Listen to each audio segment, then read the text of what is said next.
C'est l'heure de l'émission Entretien de Vox. Mesdames et messieurs, bienvenue dans ce nouveau numéro. L'invité du jour, Vivien Manangou, il est le coordonnateur national du parti Debout pour le Congo, DPC. Monsieur Vivien Manangou, bienvenue et merci d'avoir accepté notre invitation pour cette émission, l'Entretien de Vox. Merci à vous de m'avoir invité. Ce parti, comme l'information l'a pu recueillir, existe depuis 2019. Mais vous n'avez pas encore de récépissé, vous avez quand même l'attestation de permis de création. Alors, qu'est-ce qui justifie les raisons de la création de ce parti? C'est pas une affaire personnelle, je n'étais pas seul, il y avait des gens avec moi, des compagnons qui sont toujours avec moi, avec qui nous avons pensé et réfléchi pour la création de ce parti. Donc je ne suis pas le président fondateur, je suis un des fondateurs, tout simplement. D'abord. Ensuite, nous l'avons créé parce que nous avons constaté que sur le marché politique, il manquait une offre politique qui prenait en compte deux impératifs. Le premier impératif était les réalités sociologiques de notre pays, et le second impératif était le dualisme idéologique. C'est-à-dire que on ne peut pas. En 2019, lorsque nous avons créé ce parti, on s'est dit, bon, il faut créer un parti qui soit le parti dont le combat principal sera la lutte contre le tribalisme. Dans un pays où, avec le tribalisme, souvent, on pratique la politique de l'autruche. C'est-à-dire que on met la tête dans le sable et on pense que ça règle le problème tout seul. Le tribalisme gangrène notre pays et nous voulons lutter. Pas simplement faire des slogans, mais lutter contre le tribalisme véritablement. D'une part. Et d'autre part, on s'est dit aussi que quand vous regardez les partis au Congo, ils se structurent comme étant des partis soit de droite, soit de gauche. Les partis soit... Et vous êtes de quel bord? Alors justement, nous sommes pour le dualisme idéologique. C'est-à-dire que nous considérons que les critères idéologiques gauche-droite ne tiennent pas dans le cas de notre pays. Parce que nous avons nos propres réalités. Et donc nous disons, on peut pas faire un parti qui soit un parti libéral dans un pays où la pauvreté gangrène le pays.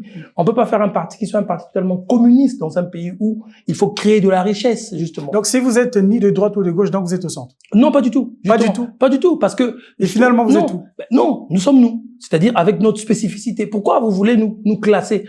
La gauche et la droite, le centre, sont des considérations idéologiques occidentales, françaises.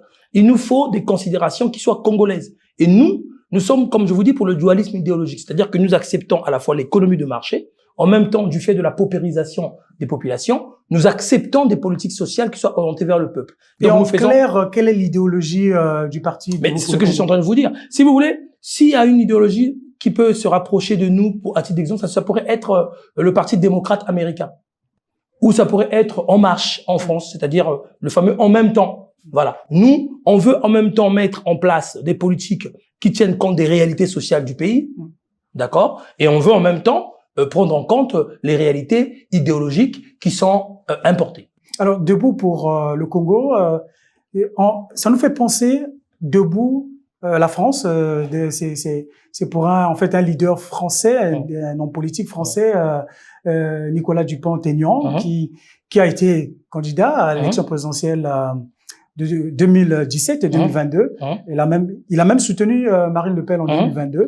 Est-ce que vous vous êtes inspiré de lui pour créer ce parti? Pas du tout, pas du tout. C'est curieux que vous pensiez à Dupont-Aignan alors que c'est le jour et la nuit entre nous. Bon, mais nous avons un point en commun. Il y a des similitudes. Nous avons un Debout pour le Congo, Debout la France. Non, mais Debout, c'est un mot qui n'appartient pas à Monsieur Dupont-Aignan. Debout, ça veut dire être debout, tout simplement. Donc, si Monsieur Dupont-Aignan veut que les Français soient debout, nous on veut que les Congolais soient debout. À part ça, il n'y a rien d'autre de comparable. Mais nous avons un point commun tout de même. C'est l'amour pour la souveraineté.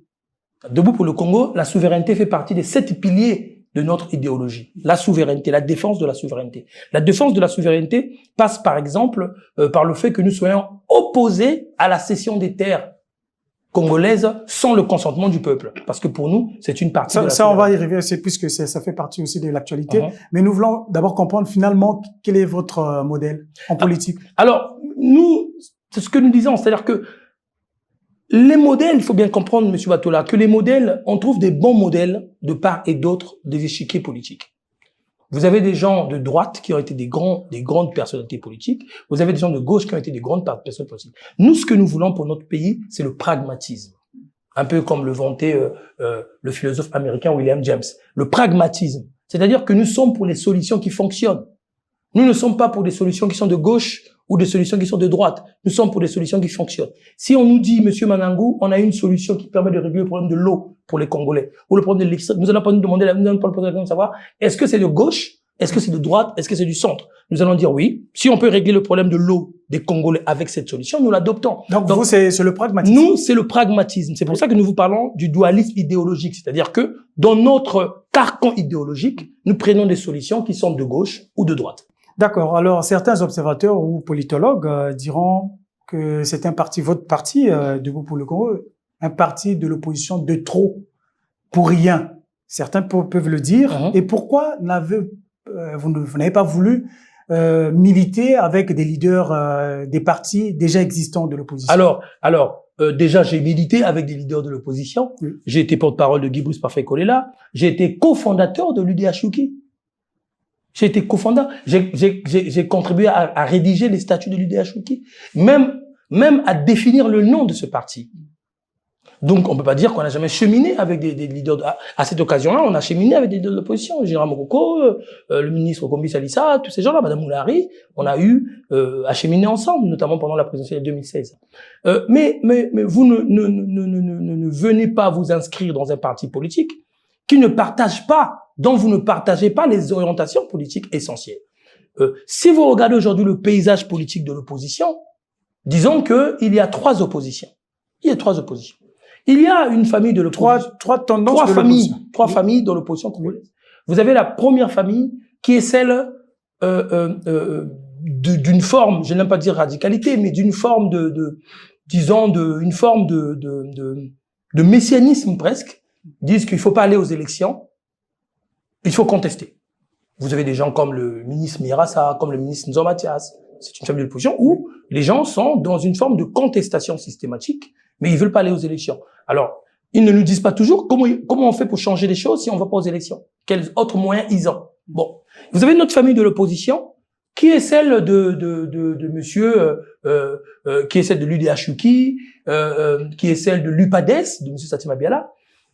Cette opposition dite parlementaire, d'accord, qui existe, mais qui depuis 2017, c'est-à-dire depuis les élections de 2017, vote systématiquement les mêmes lois que le gouvernement. Est-ce qu'il faut aller vers ces gens-là? Non, parce que, monsieur Batola, la ligne de démarcation... Vous les trouvez pas crédibles, ces leaders? Pas du tout, parce que la ligne de démarcation entre l'opposition et la majorité... Et qu'est-ce que vous leur reprochez? Mais c'est ce que je suis en train de vous dire. Oui. La ligne de démarcation entre une opposition et une majorité, c'est la loi de finances.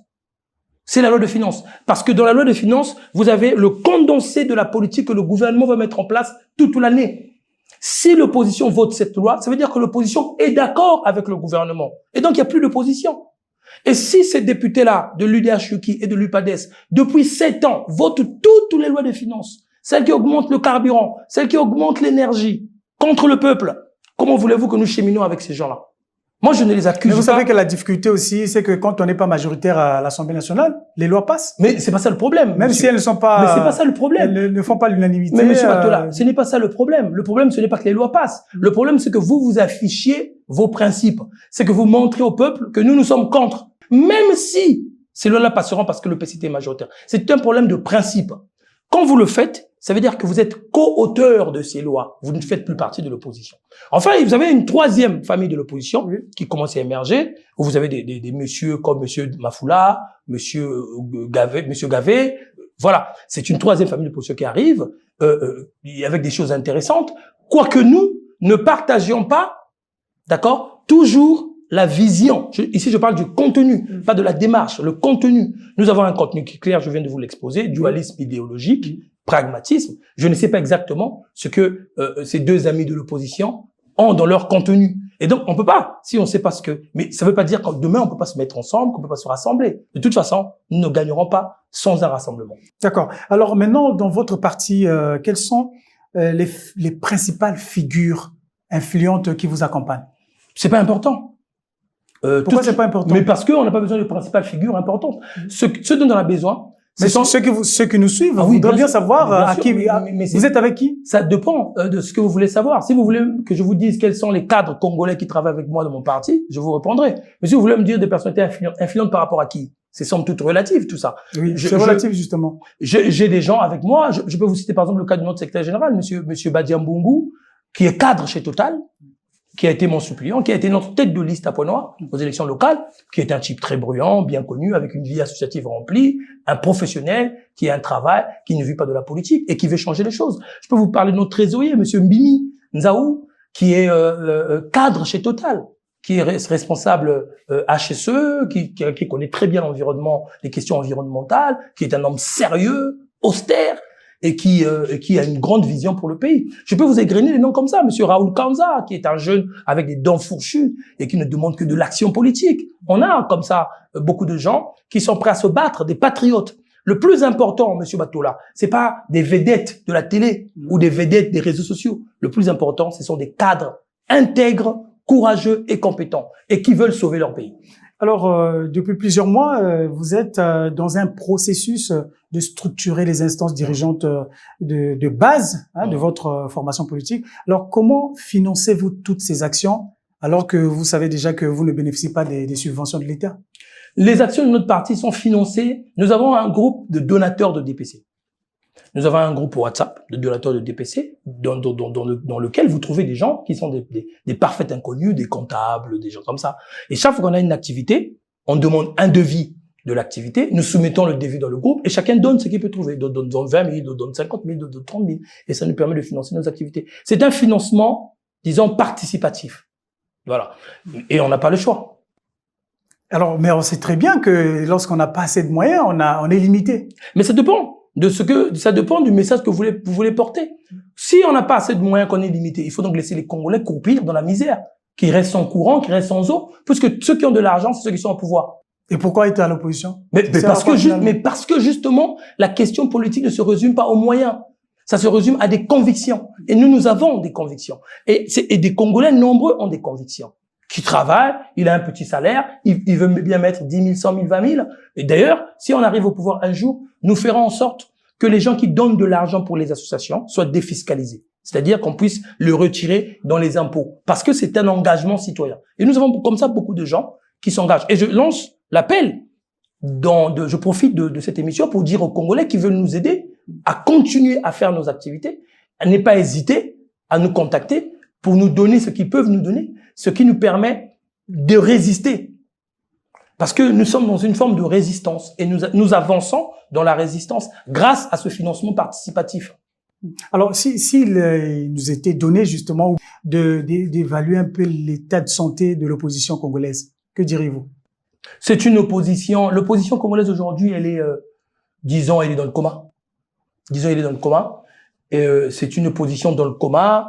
Et c'est comme un père qui est dans le coma avec des enfants qui peuvent hériter, qui attendent l'héritage, qui attendent la mort du père pour hériter. Mais c'est dramatique. C'est dramatique parce que l'opposition fait partie du patrimoine démocratique. Il n'y a pas de démocratie sans opposition. Mais ceux qui pensaient qu'en tuant l'opposition, qu'ils auraient réglé le problème, ils n'ont rien fait, ils ont aggravé la situation. Parce qu'aujourd'hui, sans une opposition vivante, parlementaire ou compagnie, vous avez quand même des grèves dans tous les coins de la République. On ferait mieux de laisser l'opposition s'organiser, se structurer, parce que la démocratie, c'est aussi l'opposition. Mais au-delà, est-ce que l'opposition congolaise a quand même un bel avenir? Oui, bien sûr, je pense que l'opposition, bien sûr, et l'opposition peut toujours rebondir. Je pense que l'opposition est en train de rebondir. Il y a de nouvelles figures qui émergent. J'ai parlé de monsieur Gavé, j'ai parlé de monsieur Mafoula. Il y en a d'autres. Monsieur Philippe Onyangue. Moi, j'en connais. Des Congolais de l'opposition qui sont en train de s'organiser. Moi, je n'ai pas de doute sur le fait que demain, l'opposition congolaise sera en mesure d'affronter le parti au pouvoir. Mais je voudrais quand même préciser que nous, dans le cas de DPC, nous voulons aller vers le dépassement de l'opposition. Nous voulons aller vers le dépassement de l'opposition. Nous avons un concept que nous mettons en avant, c'est le concept de mécontent. Non pas d'opposants, mais de mécontents. Pourquoi? Parce que les mécontents vont au-delà des opposants. Un mécontent peut être au PCT. Il est membre du PCT, mais il n'a pas de courant. Il n'a pas l'eau. Sa fille va dans une école pourrie. Le soir, il est obligé de rentrer à 18h chez lui de peur que le Koulouna l'agresse. On va en parler de ces questions. On va en parler rapidement. Sur les questions d'actualité. Oui. Rapidement, il est au PCT, mais c'est un mécontent. Il est mécontent de l'action du gouvernement. Et nous voulons rassembler tous ces mécontents-là, qui vont au-delà de seule considération opposition-majorité. Alors, nous allons aborder justement le volet actualité du pays. Vous êtes un féru de l'économie et même du droit, puisque vous enseignez le droit à l'université Marine Ngouabi. Donc, le gouvernement nous présente des indicateurs macroéconomiques et budgétaires encourageants. Pour preuve, le budget de l'État qui est passé de 2333 milliards en 2023 à 2602 milliards en 2024, avec des taux de croissance estimés de 2 à 4%. Donc, on voit quand même une évolution. Sinon, ça semble donner quand même des lueurs d'espoir d'embellie économique. Paradoxalement, les tensions de trésorerie sont toujours signalées, avec des paiements difficiles au niveau des retraités et certaines structures. Alors, quelle est votre analyse de la gouvernance économique du pays? Ça veut dire que les budgets ne sont pas sincères. Si je m'en tiens aux chiffres que vous donnez et à ce que vous décrivez comme situation, ça veut dire que les budgets ne sont pas sincères. Comment peut-on avoir un budget sincère qui est en progression en termes de recettes et puis avoir des tensions de trésorerie? Comment c'est possible? Les budgets ne sont pas sincères. C'est-à-dire que nous avons une économie complètement au rouge. Complètement au rouge. Je vais vous prendre un exemple sur votre budget que vous aimez tant. 2600 milliards de budget. Oui. Très bien. Un peu plus, quoi. C'est 2600 oui, 2600 milliards. Quelques. 2600 milliards du budget. Là-dedans, vous avez 1500 milliards au titre du remboursement de la dette. Ça vous fait moins rire. Vous avez 1500 milliards au titre du remboursement de la dette. C'est ce monsieur qui gagne 200 000 et qui doit 250 000. Voilà le Congo. 1500 milliards pour la dette, pour rembourser la dette. Et je vous dis que ce budget n'est pas sincère. Il n'est pas sincère pourquoi? Parce que nous savons qu'au bout du bout, les recettes ne seront pas au rendez-vous. Ni les recettes de douane, 185 milliards, alors que les Gabonais qui ont un port moins puissant que le nôtre sont à 488 milliards. Ni les impôts, 749 milliards. On n'y arrivera pas. Parce que, alors que le Cameroun, voisin de la CEMAC, 4 000 milliards d'impôts. Lorsque le FMI est arrivé dans ce pays et la Banque mondiale, quand on a signé la facilité élargie au crédit, ils nous ont dit, il faut une lutte acharnée contre la corruption. Monsieur Batola, où en est la lutte contre la corruption? Récemment, vous avez suivi ce qui s'est passé aux impôts. Les impôts, les douanes, c'est-à-dire ce qu'on appelle les ressources internes, sont complètement dilapidées. Nous comptons sur le pétrole, alors que le pétrole, les fluctuations du pétrole se font sur les marchés internationaux et que nous n'avons pas de pouvoir pour les contrôler. Nous avons une situation économique qui est décadente. Alors, comment pouvez-vous expliquer que de 2010 à 2024, alors que nous avons fait l'initiative PPTE, alors que nous avons réussi à signer avec le Fonds monétaire international à partir de 2019 jusqu'à la 2024, que nous soyons encore avec une dette qui frôle les 100% du PIB. Monsieur Batola, ça veut dire qu'il a manqué une gestion sérieuse des finances publiques. Et si vous étiez à la place du gouvernement, qu'auriez-vous fait? Mais déjà, nous aurions... Pour rétablir, pour redresser l'économie. Oui, mais déjà, nous aurons mis fin au fantasme de l'économie pétrolière. Il faut arrêter de penser que nous allons pouvoir avec le pétrole. D'accord? On nous a dit depuis longtemps, diversification de l'économie, rien n'a été fait. L'économie congolaise, si vous regardez la loi de finances 2024, que vous aimez beaucoup, si vous regardez cette loi de finances, le pétrole, c'est toujours à peu près 70% de recettes. De recettes de du budget de l'État. Oui. Monsieur Batola, les pays qui se développent comptent sur les ressources internes. C'est-à-dire impôts, douane. Aujourd'hui, on a aussi... Il faut améliorer donc les recettes. Il faut améliorer les recettes. Du côté des impôts, des douanes. Et des douanes. C'est pas possible que le Gabon fasse mieux que nous. Je veux comprendre que le Cameroun fasse mieux que nous. Mais monsieur Batola, vous le savez. Comment ça se passe aux impôts? Vous savez comment ça se passe en douane? Si vous allez à la douane de Pointe-Noire, que vous avez des marchandises de 50 millions à sortir, si vous connaissez un enfant de quelqu'un dans ce pays, un enfant d'eux, à la douane, au lieu de payer 50 millions, vous payerez 20 millions, vos marchandises sortiront. Tout le monde le sait. Il faut une surveillance sévère. Il faut je rappelle, des recettes. Monsieur Batola, monsieur Milongo dans ce pays, ça date pas d'un siècle. Payé avec que les recettes de douane et des impôts pendant la transition. Mais quand on vous dit que le DG de la douane a été placé en garde à vue, d'accord? Qu'il y a une instruction en cours, c'est pas un secret, je ne révèle rien, d'accord? Que le type a été remis en liberté, ça aussi c'est une procédure judiciaire qui est normale, très bien. Mais je ne comprends pas pourquoi il n'a pas été suspendu à titre conservatoire de ses fonctions. Ne serait-ce que le temps de l'enquête. Laissons la justice Non, continuer. Non, je m'interroge, monsieur, je connais un peu le droit.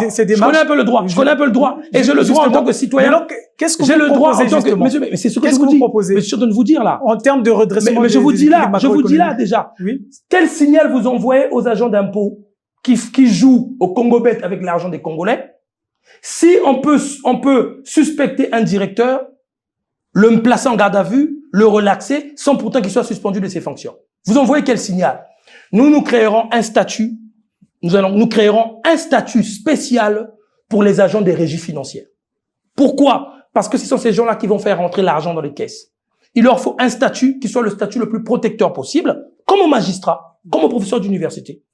On va les enlever de la fonction publique classique. Ça sont vos propositions. Bien sûr. On va leur créer un statut particulier pour les régies financières, avec des rémunérations suffisantes et importantes. Parce que c'est eux qui font rentrer l'argent dans les caisses de l'État. En contrepartie, ils auront des obligations importantes, avec possibilité de faire la prison, évidemment, rapidement, de sanctions très importantes, même des sanctions avec des saisies de biens personnels. L'idée, c'est de créer à la fois un statut qui soit et protecteur et répressif. Parce que il faut encourager ces agents à faire le recouvrement, mais que ce recouvrement-là n'aille pas dans les poches des gens. On le sait dans ce pays que ça va dans les poches de gens, que ces recouvrements viennent effectivement dans les caisses de l'État. Et nous allons couper, d'une certaine façon, le cordon ombilical entre le pouvoir politique et les régies financières. Parce que voyez-vous ce qui se passe aujourd'hui? C'est que le directeur de douane, le directeur des impôts ou machin, qu'est-ce qu'ils font avec l'argent du contribuable? Mais ils vont donner à leurs parrains politiques pour se maintenir dans les postes. C'est ça la réalité. Tout le monde le sait. Il y a des réformes qui se font dans le domaine numérique. Une réforme. Pour que l'agent, soit de l'impôt ou des douanes, ne soit pas en contact avec l'argent. Monsieur Watola. Vous ne croyez pas à ces réformes? Une réforme n'a de sens que quand ça marche.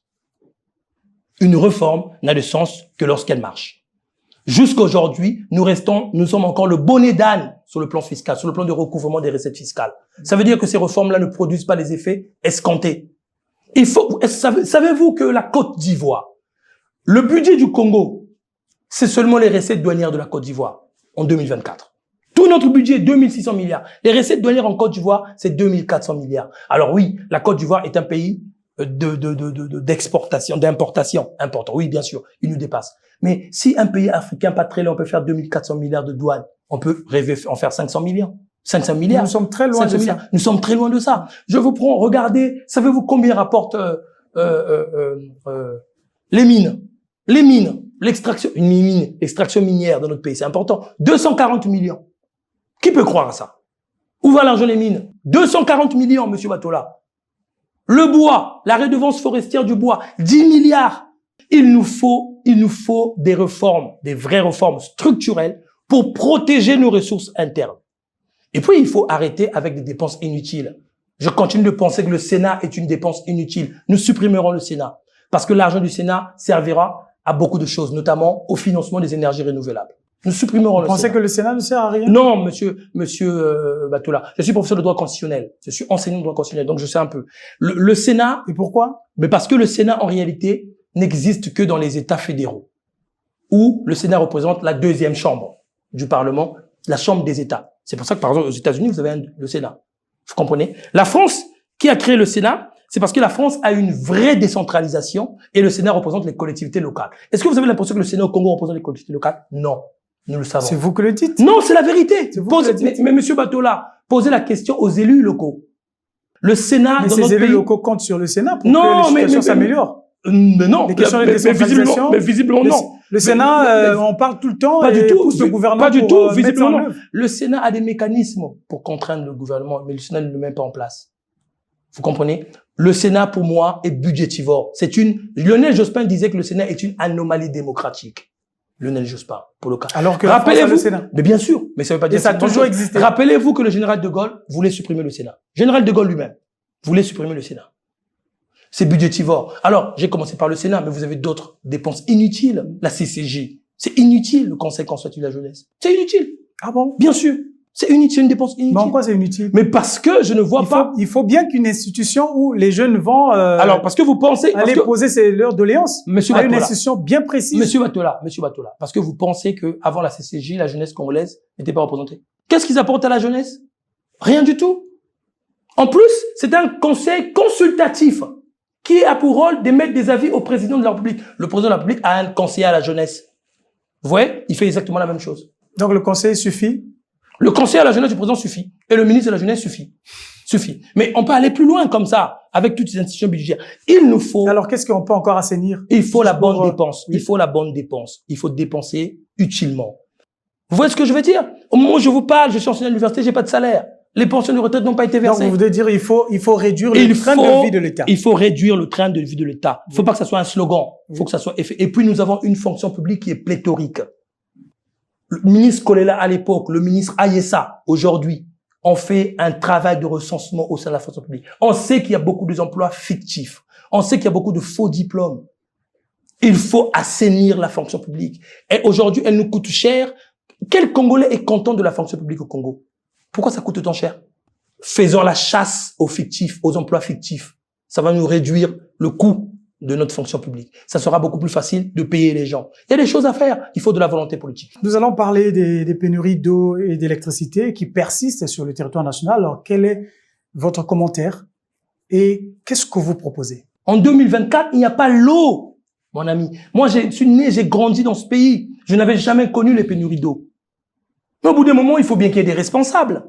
On ne peut pas dire comme ça que ça arrivait comme ça. Il y a bien des gens qui doivent assumer la responsabilité de l'échec de l'État dans ce domaine. Les pénuries d'eau, c'est un scandale.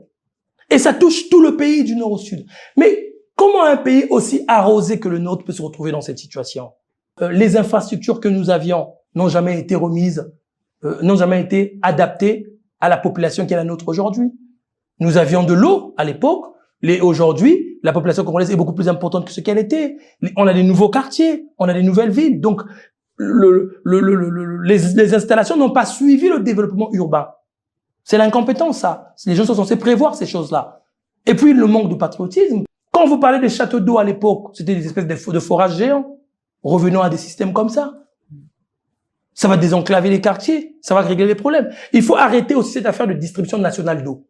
Il faut, et nous proposons ça, nous allons créer des régies financières, des régies d'eau, oui, qui vont gérer l'eau département par département, ou plutôt province par province, parce que nous allons créer des provinces.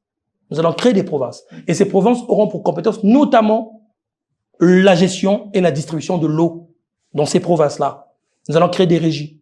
Nous allons mettre fin aux entreprises, aux sociétés anonymes. Ça, c'est une fois, on vous confie la gouvernance. Bien sûr. Nous allons mettre fin aux sociétés anonymes telles qu'elles existent aujourd'hui. C'est un statut qui est complètement bizarre, avec des conseils d'administration curieux, très curieux. LCDE. Nous allons mettre fin à ce statut-là. Nous allons créer des régies d'eau qui seront indexées aux provinces et qui vont donc gérer l'eau province par province. Pourquoi province par province, Monsieur Batola? Parce que si vous arrivez, par exemple, dans la zone Moussaka et compagnie, il y a des cours d'eau. La province qui va gérer sera beaucoup plus facile pour elle de gérer avec les cours d'eau et d'alimenter les populations territoriales que si vous lui demandez de faire ça pour les gens qui sont en Kaï ou à l'Iranga. Donc voilà comment nous allons faire. Pour l'électricité, là aussi l'échec est patent. L'électricité, c'est un vrai problème. Il faut pas sous-estimer les problèmes. C'est un vrai problème qui touche beaucoup des États. D'accord? C'est un vrai problème. Mais rappelez-vous le boulevard énergétique. On a mis des milliards. Mais les mêmes qui nous parlaient du boulevard énergétique sont toujours ministres. Le président garde les mêmes ministres qui ont échoué. Est-ce que vous avez une idée de la réparation de ce problème? De quel problème? Le problème d'électricité. Oui, bien sûr. Est-ce que vous avez une idée? Sur quoi? Comment on va faire? Oui. Ah, bien sûr. Nous, ce qu'on va faire, il y a quelque chose qu'on n'a jamais testé, que nous allons faire, c'est la diversification du bouquet énergétique. Je m'explique. Jusqu'à aujourd'hui, dans le bouquet énergétique du Congo, c'est que l'électricité, l'hydroélectricité. C'est tout ce que nous faisons. D'accord? Vous avez suivi il y a quelques jours, le Burkina Faso vient de signer un accord avec la Russie pour la construction des centrales nucléaires pour le courant. Ils sont en train de diversifier leur bouquet énergétique. Nous avons un pays qui a des taux d'ensoleillement importants. Nous avons un pays avec des cours d'eau. Donc, il faut de l'énergie renouvelable. Nous avons les panneaux solaires. Nous avons un bouquet énergétique qui aujourd'hui est très concentré sur l'hydroélectricité. Nous allons le diversifier. Le nucléaire, pourquoi pas? Les Russes sont là, et les Français aussi le font. Le Burkina n'est pas plus développé que le Congo, monsieur Batola. Le Burkina commence avec le nucléaire, qui va régler le problème de l'électricité d'un seul coup. Il nous faut diversifier notre bouquet énergétique. Nous, ce sera notre combat. Par exemple, les panneaux solaires, d'accord, pour alimenter des villages. D'accord? Les panneaux solaires publics. Pas les gens le font personnellement, mais nous allons le faire public, géré par les provinces. Panneaux solaires qui alimenteront les villages. Peut-être le nucléaire, à voir dans quelle perspective. Mais tout du moins, nous allons diversifier le bouquet énergétique. Alors, le phénomène de délinquance juvénile, puisque on en parle toujours, donc phénomène bébé noir, Koulouna, et ainsi de suite. Alors, cette problématique qui reste entière, quelle peut être une option à prendre pour stopper le banditisme ou la montée du banditisme dans notre pays? Monsieur Batola. Est-ce que les solutions politiques sont possibles? Mais il faut que les solutions politiques soient possibles. C'est la politique qui est censée gouverner la société. C'est les politiques qui sont censées impulser les réformes de la société. Donc, les solutions seront politiques avant d'être policières. Je vous rappelle que le chef de la police s'appelle M. Mboulou. C'est pas un policier, c'est un politique. Donc, ça sera toujours ainsi en réalité. Moi, j'ai le souvenir, et je le dis souvent, lorsque le président Sassou est revenu en 97 au pouvoir, il y avait quelque chose que les gens, je crois, qui expliquait aussi l'engouement des gens à son égard, c'était l'homme de la paix. C'est quelqu'un qui pouvait maintenir la stabilité dans le pays, maintenir la paix. Et d'ailleurs, je me souviens que les gens s'en vantaient. On pouvait quitter Talanga jusqu'à Bakongo la nuit, peinard. D'accord? Ça faisait partie. Et vous voyez bien que le président Sassou s'est toujours vanté de la paix. Oui. Il a réussi ses paris. Et il a raison de vanter la paix, parce que rien ne peut se faire sans la paix. Donc la question aujourd'hui de la délinquance urbaine met en échec le bilan du président sur la question. Alors, quelles sont nos propositions à nous? Qu'est-ce que nous pouvons faire? Il y a une première chose qu'on peut faire. Ça ne mange pas de pain, ça coûte pas cher, ça peut se faire rapidement, monsieur Batola. Il faut rétablir les patrouilles militaires. La police, sur ces questions-là, a échoué. On le voit. Moi, je suis pas un spécialiste des questions de police. Même les populations de les quartiers ne font plus confiance à la police. Les gens ont même tendance à penser que la police est en connivence avec les Koulouna. C'est un vrai problème. Et puisque la police ne communique pas, les gens le pensent. Et vous voyez bien que ce qui se passe aujourd'hui, c'est que quand on attrape un Koulouna, qu'est-ce qu'on fait? On l'emmène au commissariat? Non, on le brûle, ou on le tue.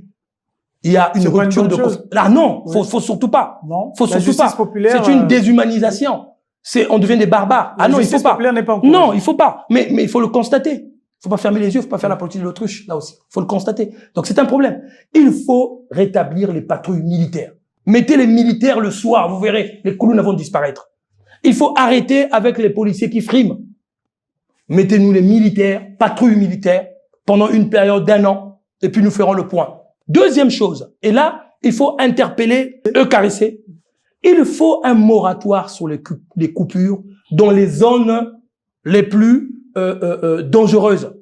Il y a des quartiers qu'on a identifiés qui sont les quartiers où il y a le plus de Koulouna. Les Koulouna sont des hommes de la nuit, sont les hommes des ténèbres. Quand il fait noir, c'est là où ils sont actifs.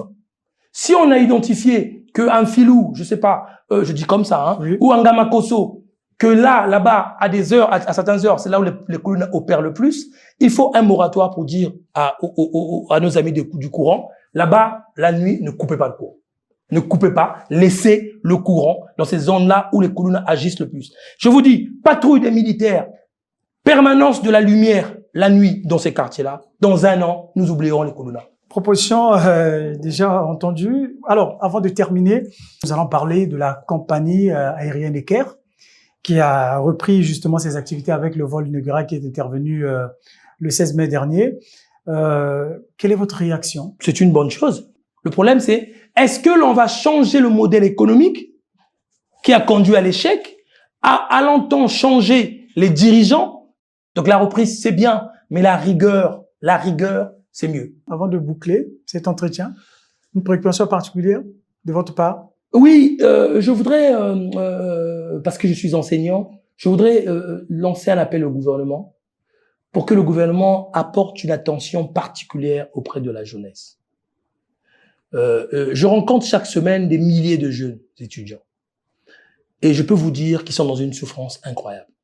Ils sont dans une souffrance incroyable. Vous avez des étudiants qui sont incapables d'acheter un fascicule de 800, 2000 francs. Ces gens-là, c'est l'avenir du Congo. Parce que, par absence de soutien sanitaire. Ouais. Il faut un statut pour les étudiants, un statut d'État pour les étudiants. Il faut leur donner un statut. Et puis, il faut sanctuariser la bourse. Il faut sanctuariser la bourse. Ça veut dire quoi? Ça veut dire qu'il faut qu'on fasse de la bourse une dépense prioritaire. D'accord? Il faut qu'on arrête de dire, comme j'ai entendu les ministres dire ici, que la bourse n'est pas un droit. Et je me suis renseigné sur ce même ministre. Il a fait toutes ses études avec la bourse. Il a fait toutes ses études avec la bourse. Il est parti avec en France. Il a fait des bonnes écoles. Il est rentré. Et il vient dire aux enfants, la bourse n'est pas un droit. Alors que lui, si on le lui avait dit de les années 60, il ne serait pas ce qu'il est. La bourse, pour moi, M. Batola, est un droit. Est un droit. Parce que ces jeunes, c'est notre avenir. C'est notre avenir. Bien. Monsieur Vivien Manangou, je rappelle que vous êtes le coordinateur national du parti Debout pour le Congo, DPC. Vous êtes l'un des fondateurs et merci d'avoir pris le temps de répondre à nos questions pour cette émission L'Entretien. Vous avez compris, mesdames et messieurs, que nous sommes arrivés au terme de ce numéro. Merci de rester scotché au programme de Vox TV. Au revoir prochainement.